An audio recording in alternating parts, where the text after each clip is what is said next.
이때를 위함이 아닌지 누가 알겠느냐라고 하는 제목으로 함께 말씀의 은혜를 나누도록 하겠습니다.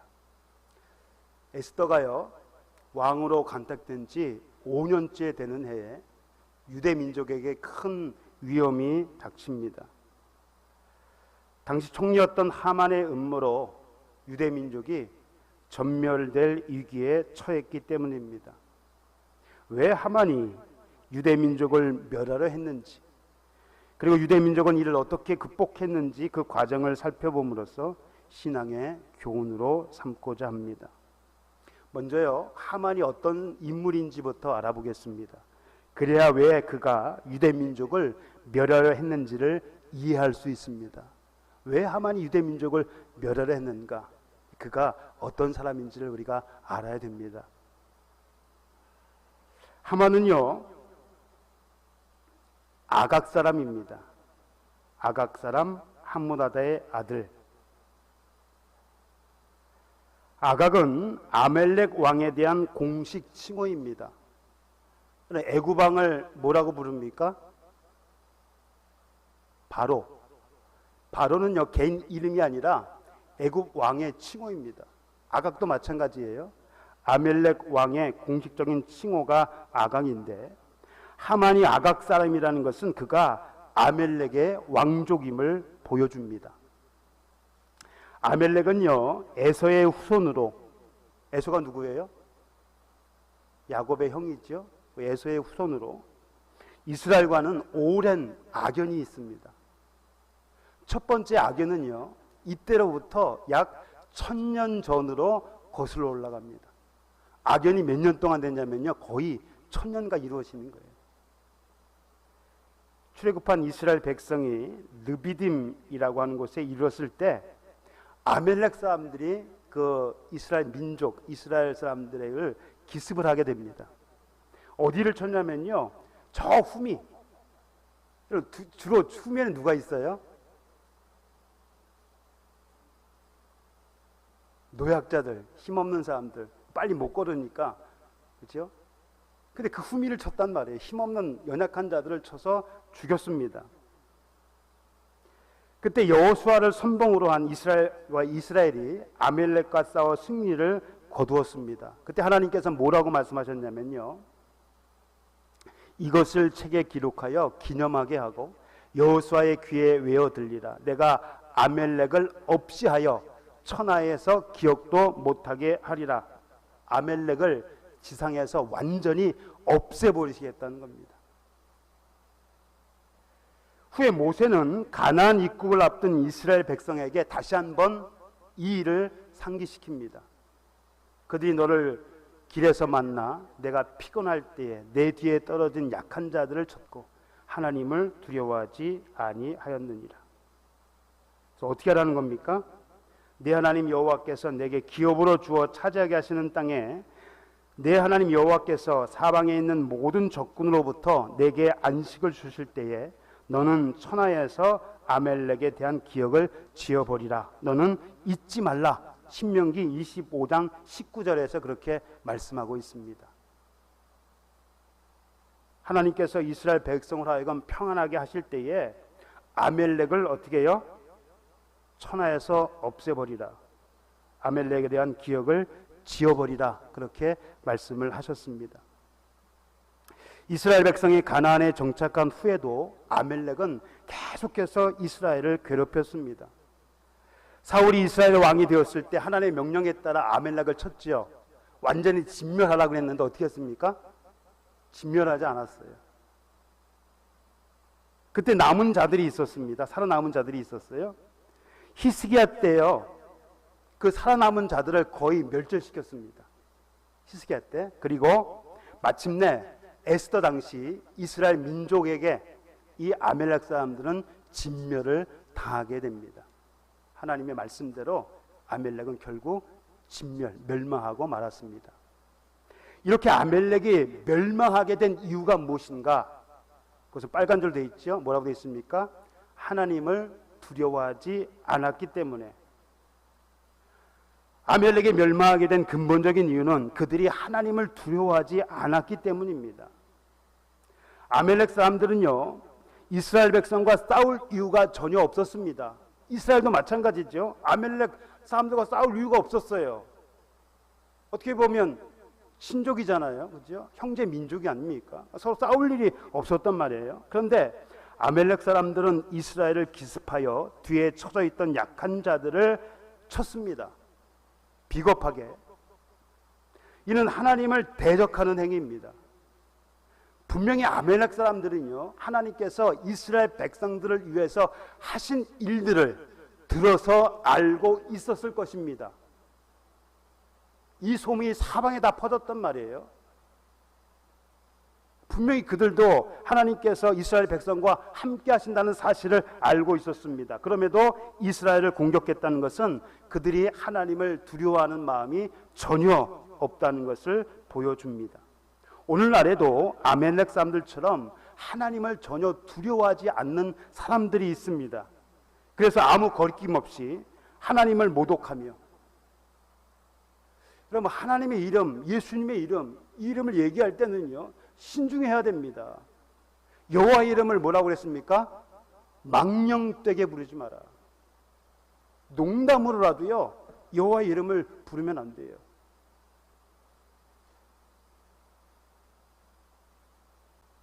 세상 사람들이야 몰라서 그런다 치고요, 하나님을 믿는 사람들조차도요, 예수의 이름을 함부로 들먹이는 것을 봤을 때 참으로 마음이 아픕니다. 세상 사람들은요, 아무 거리낌 없이 하나님을 모독하며 하나님을 믿는 사람들을 멸시하고 괴롭힙니다. 하지만 그들도 결국은 아멜렉 사람들처럼 영원한 멸망의 형벌을 받게 될 것입니다. 하나님을 대적하고 하나님의 백성을 괴롭히는 자들은요, 결국 영원한 멸망의 형벌을 받게 될 것입니다. 이렇게 오랫동안 적대적 관계에 있었던 이스라엘 민족을 하만이요 좋아할 리가 없습니다. 더욱이 하만은 유대 사람인 모르드게로 인해서 몹시 화가 났습니다. 왜 화가 났냐면요, 아수르의 왕이 이 하만을요 총리로 세웠습니다. 그러니까 왕 다음으로 높은 자리에 세웠어요. 그리고 이 하만에게 꿇어 절하라 명령을 했습니다. 내가 이 사람을 높은 주위에 앉게 했으니까 그 밑에 사람들은 이 하만에게 어떻게 하라고요? 꿇어 절하라. 왕의 명령이 그런 겁니다. 그런데 이 모르드게는요, 유독 모르드게만이 꿇지도 않고 절을 하지도 않았습니다. 모르드게가 무릎을 꿇지도 아니하고 절하지도 않았다. 이것을 보고요, 하만이 매우 화가 났습니다. 다른 신하들은 너는 어찌하여 왕의 명령을 따르지 않느냐? 왕이 명령 절하라고 했으면 절해야지. 왜 너만 그러냐? 왜 너만? 다른 사람은 다 그러는데 왜 너만 절을 하지 않느냐? 왕의 명령을 따라야 되지 않겠느냐? 자꾸 타일렀습니다. 날마다 타일렀어요. 야, 절하자. 왕의 명령이니까 절하자. 그럼에도 불구하고 모르드게는요, 끝까지 절하지 않았습니다. 왜 절하지 않았는가? 그는 자신이 누구인가를 밝히죠. 뭐라고 했습니까? 자기는 유다인임을 밝혔어요. 그러면 모르드게가 유다인인 것과 하만에게 절하지 않는 것이 무슨 상관이 있습니까? 무슨 관련이 있습니까?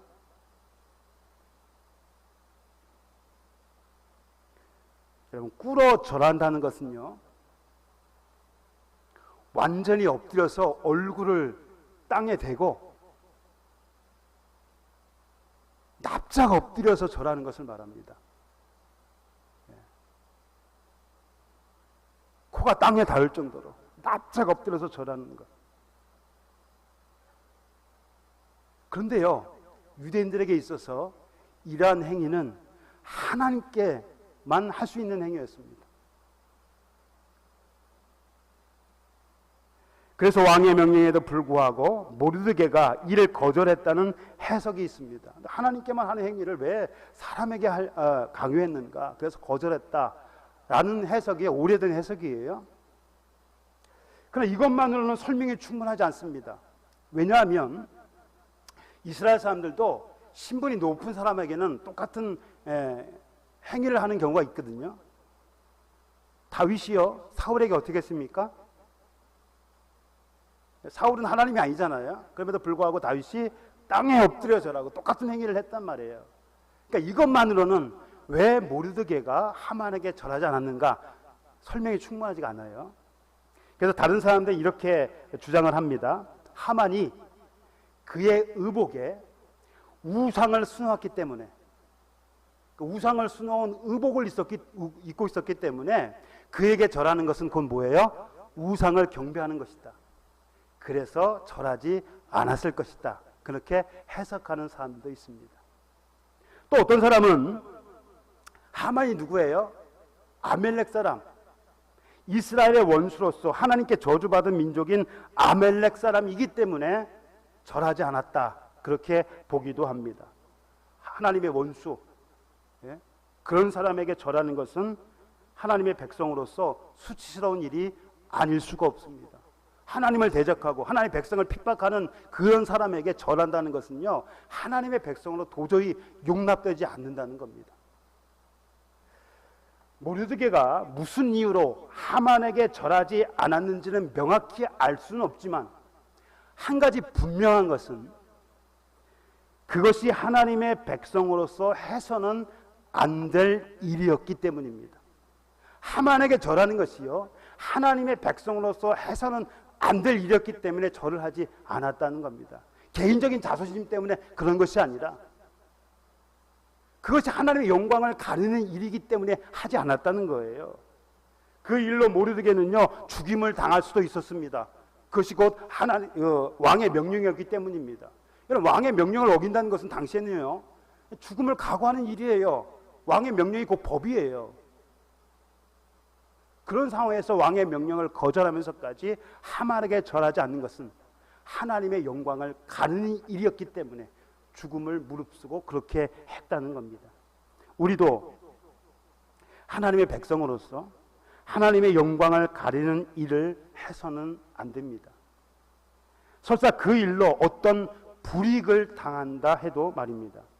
그것이 두려워요. 세상과 타협하거나 세상에 동조하게 되면 결국 어떻게 되느냐? 신앙에서 멀어지고 맙니다.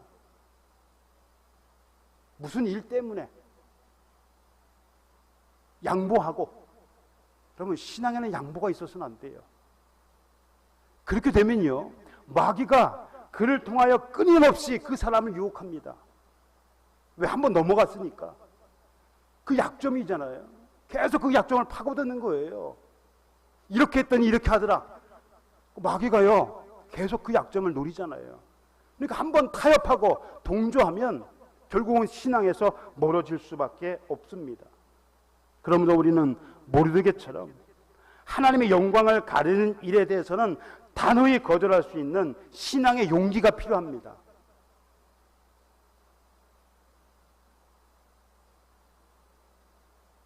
여러분, 하나님의 사람, 하나님의 백성 맞잖아요. 하나님의 영광을 가리는 일에 세상과 타협해서 되겠습니까? 단호하게 거절해야죠. 용기가 필요해요. 모르드게처럼 죽음을 각오하고, 죽음을 각오하는 까지 그런 말씀은 안 드리지만 아무튼 어떤 불이익을 온다 할지라도 단호히 거절할 때는 거절을 해야 됩니다. 그것이 하나님의 자녀로서의 삶이잖아요. 한편 모르드게가 어느 민족인지를 알게 된 하만은요, 모르드게만 죽이는 것만으로는 충분치 않다고 생각을 했습니다. 그래서 어떻게 했어요? 모르드게뿐만 아니라 모르드게와 같은 민족인 유대인들을 모두 멸하려고 했습니다. 모르드게만 죽여서는 충분치 않다. 그래서 모르드게 민족, 유대 민족을 다 멸절해야 된다. 바사지구에 있는 120지방에 있는 모든 민족, 유대 민족을 다 멸해야 된다. 얼마나 악한 사람입니까? 이스라엘의 영원한 원수예요, 아멜렉은요. 그래서 그날을 언제로 정할까? 부루, 곧 제비를 뽑았습니다. 부루, 곧 제비를 뽑아서 언제로 정했습니까? 제12년 첫째 달 곧 이스날에 부루를 뽑아가지고 그의 12째 달 곧 아달월 13일 그 날짜를 얻었습니다. 그래서 왕에게 허락을 받아요. 유대 민족이 있는데 이 바사 제국의 해로운 민족이니까 그들을 다 없애야 된다. 그래서 왕의 허락을 받고 조서를 내립니다. 그 조서에 내린 게 뭐예요? 12째 달 곧 아달월 13일 하루 동안에 모든 유다인은 어떻게 해요? 젊은이, 늙은이, 어린이, 여인들을 막론하고 죽이고 도륙하고 진멸하고 그 재산을 빼앗아라. 완전히 없애버리라는 겁니다. 하나님께서는 아멜렉 민족을 완전히 없애버리려고 했는데요. 이 아멜렉 민족이 이 유대 민족을 완전히 없애버리려고 좀 계획을 세웠단 말이에요. 이 하만이요. 이 왕의 명령과 조서가 각 지방에 전달되자 소동이 일어났습니다. 유대인들이 큰일 났잖아요. 어떻게 합니까? 유대인들이 슬픔을 표현할 때 어떻게 한다고 그랬습니까? 옷을 찢고 굵은 베옷을 입고 재를 머리에 뒤집어 쓰고 대성통곡을 했어요. 11달 뒤면은요 유대 민족이 완전히 죽임을 당하는 거예요.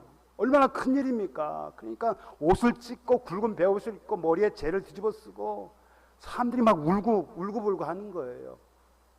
모르드게도 마찬가지였습니다. 굵은 베옷을 입고 재를 뒤집어 쓰고 성중에 나가서 대성통곡했습니다. 굵은 베옷을 입은 사람은 성 안으로 들어갈 수가 없다고 그래요. 그래서 성 밖에서 궁궐을 들어갈 수가 없다고 그래요. 궁궐 밖에서 대성통곡을 했습니다. 이 일이 에스더의 귀에 들어갔습니다. 에스더가 무슨 일인가 알아보라고 사람을 보냈어요. 그랬더니 모르드게가요 자초지정을 설명합니다. 이렇게 해서 이런 일이 있다.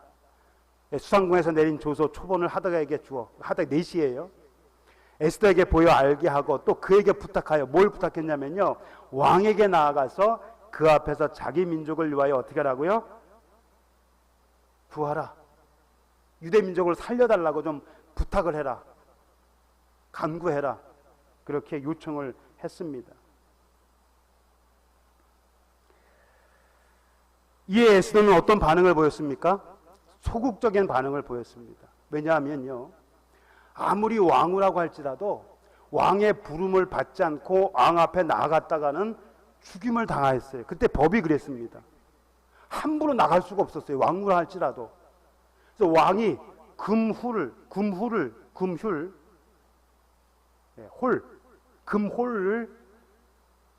왕백에 내밀면 살 수가 있는데요. 내밀지 안 내밀지를 어떻게 할 수 있습니까? 모르는 일 아닙니까? 그러니까 함부로 나갈 수가 없는 거예요. 죽임을 당할 수도 있으니까. 부름을 받지 못한 지가 얼마나 됐어요? 30일, 한 달이 됐습니다. 그래서 가기가 좀 꺼려한 거예요. 소극적인 반응을 보였어요. 그랬더니 모르드게가 뭐라고 얘기합니까? 이때 내가 만일 잠잠하여 말이 없으면 유다인은 다른 데로 말미암아 노임과 구원을 얻으려니와. 13절이 있어야 되는데요. 13절을 먼저 보도록 하겠습니다. 모르드게가 그를 시켜 에스더에게 회답하되 너는 왕궁에 있으니 모든 유다인 중에 홀로 목숨을 건지리라 생각하지 말라. 뭐라고요?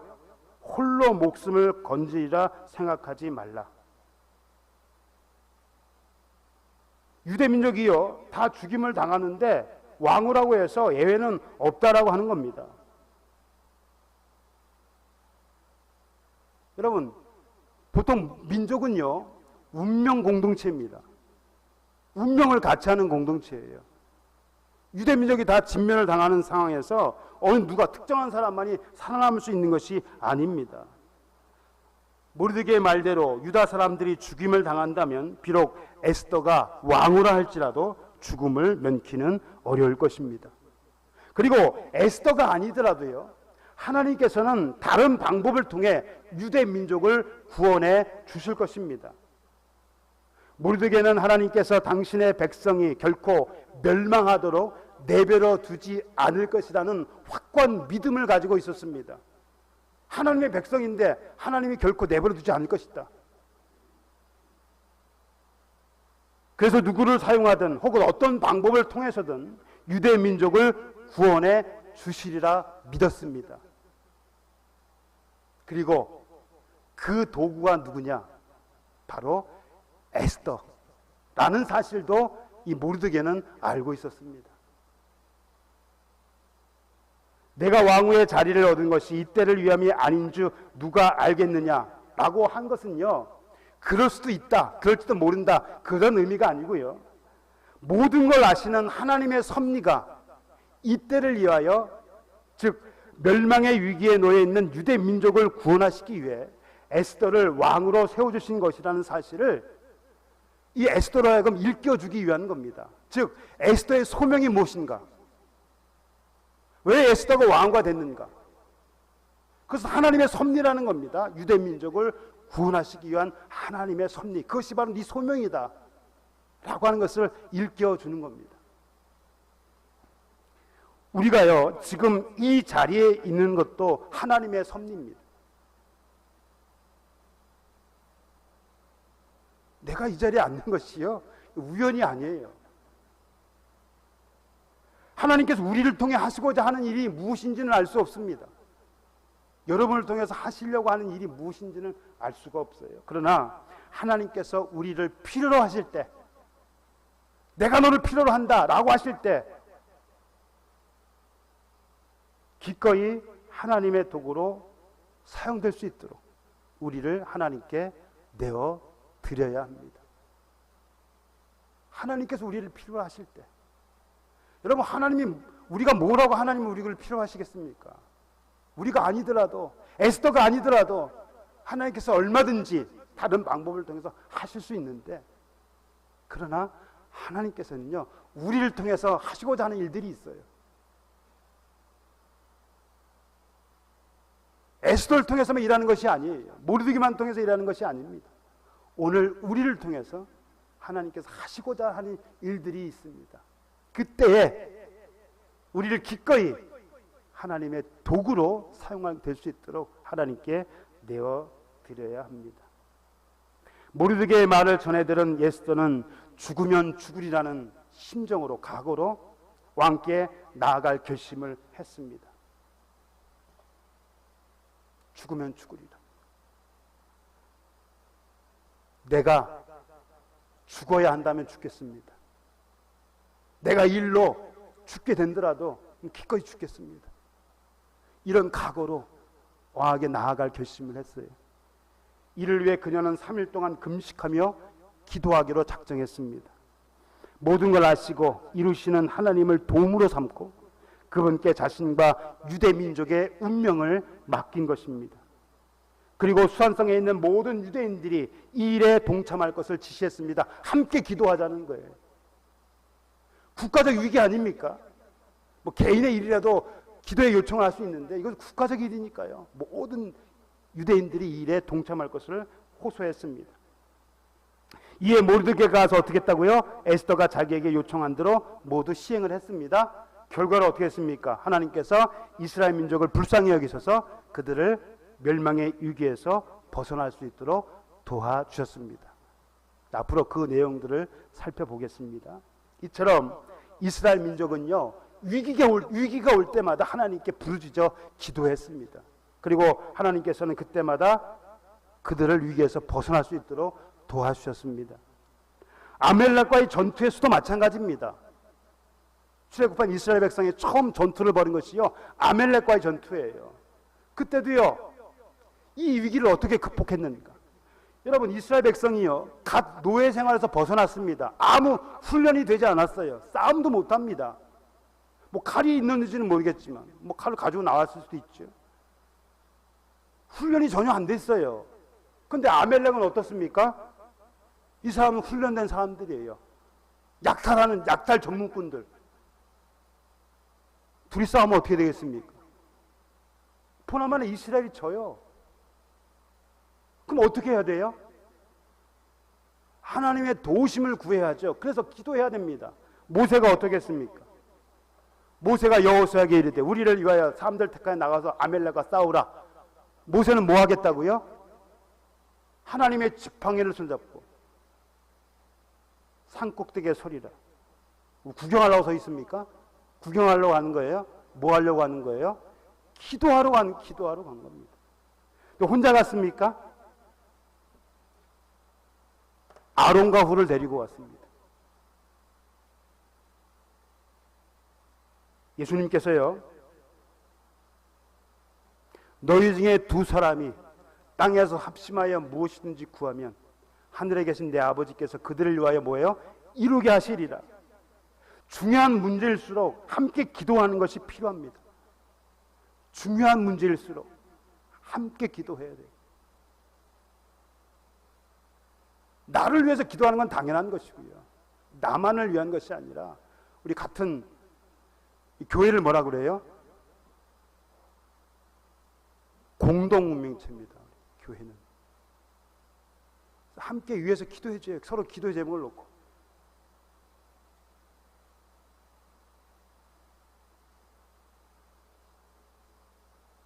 중요한 문제일수록 함께 기도하는 것, 그것이 필요하다는 거죠. 또 모세는 뭘 가지고 왔습니까?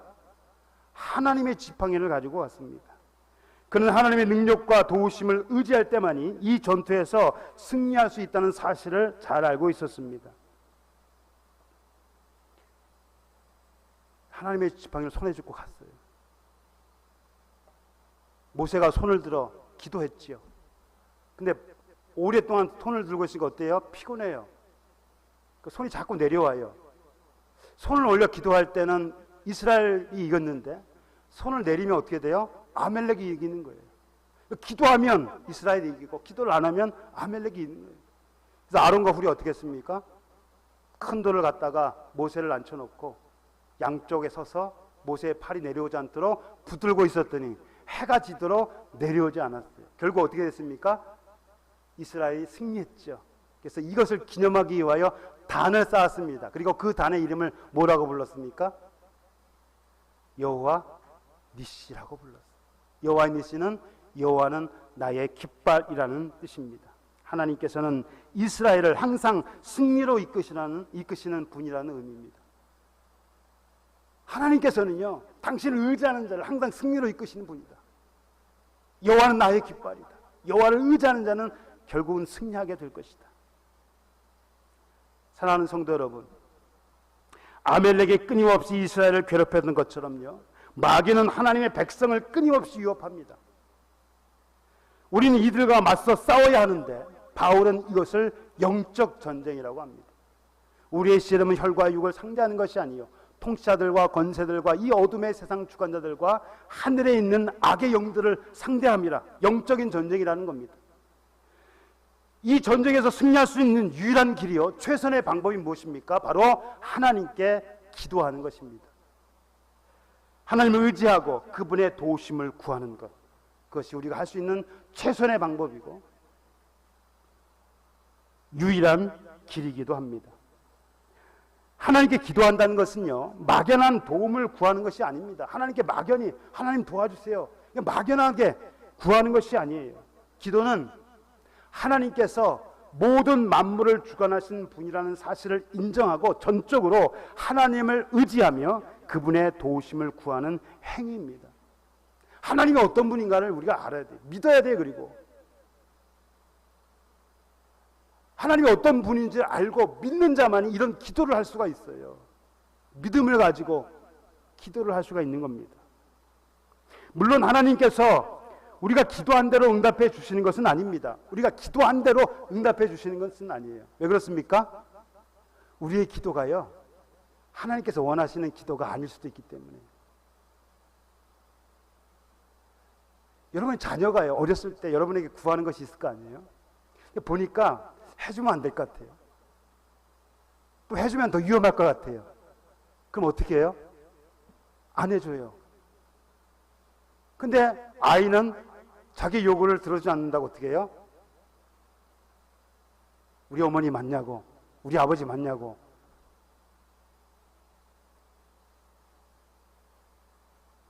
우리가 기도한 대로 응답되는 것은 아닙니다. 그러므로 우리가 기도한 대로 되지 않는다고 실망할 필요는 없습니다. 또 하나님께서는 우리의 기도에 침묵하기도 하시고 응답을 늦추기도 하십니다. 그러니까 어떤 기도는요, 몇 년, 몇십 년이 돼서 이루어지는 것도 있어요. 어떤 것은 금방 이루어지는 것도 있습니다. 어떨 때는 하나님 침묵을 하셔요. 그러나 어떤 형태로든지 반드시 기도에 응답은 있습니다. 우리는 하나님께서 가장 적당한 때에 우리에게 가장 필요한 것으로 응답해 주실 것을 믿습니다.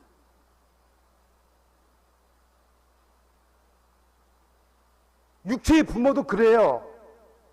여러분, 떡을 달라는데 누가 뱀을 주겠습니까?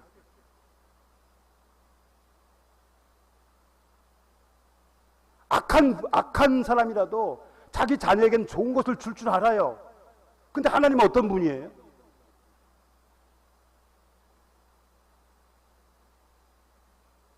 하나님께서는, 우리의 모든 형편과 사정을 다 아신 하나님께서는 우리에게 가장 적당한 때에 꼭 필요한 것으로 응답해 주실 것을 믿으며 항상 기도하고 낙심하지 말아야 됩니다.